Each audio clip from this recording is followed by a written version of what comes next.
adjustment tax, I mean, it's an import tax, and an import tax is a sales tax. If we pay an import tax on it, our customers are going to pay for it. It's a sales tax, and it's a sales tax, in this case, on items that are not yachts or anything like that. They're things that the ordinary person buys. So it would be a big sales tax. Don't do it. Don't do it. The whole point of cutting taxes is to reduce the tax burden, not to replace one tax with a brand new tax. The key thing is reduce the burdens, get the obstacles out of the way to get the economy growing. Not only will you see better equity values, but the assets of the nation will grow. So the Republicans are now proposing this crazy tax. They're going to punish American consumers. So we're going to help foreign consumers in China and Iran punish American consumers. It's insane. It's a very, very bad idea. I'm totally against it. I think it's a silly, silly thing to do. These people don't understand international economics. The border adjustment tax, which I happen to strongly oppose. It would hammer consumers, shut down economic growth, and ultimately grow the size of government. Growing government with a new layer of complexity on top of our existing income tax system is the last thing we need to be doing at this point in time. I have reservations about one idea that's being considered.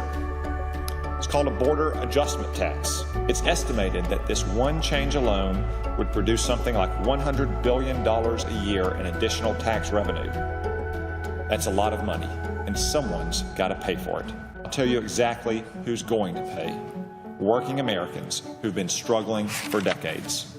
A tax on imports is a tax on things working folk buy every single day. And I'm not talking about caviar and champagne.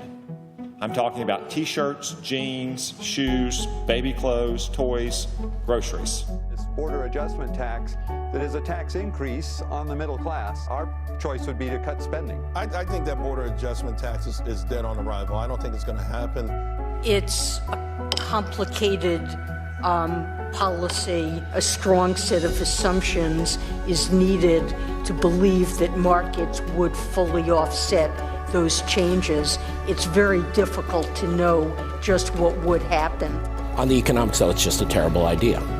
It's a huge revenue sink. It goes with the other tax cuts and isn't going to make enough to pay back for them. The dynamic effects are going to be very low. It's not pro-investment, it's pro-reallocation. The big effect is it's going to be hugely a redistribution of who pays taxes, and it's going to hugely raise deficits. Tax reform is a route to better economic growth. It can produce better investment, cement the U.S. as a low-tax jurisdiction in the globe, and all of those things can happen with or without the adjustment at the border.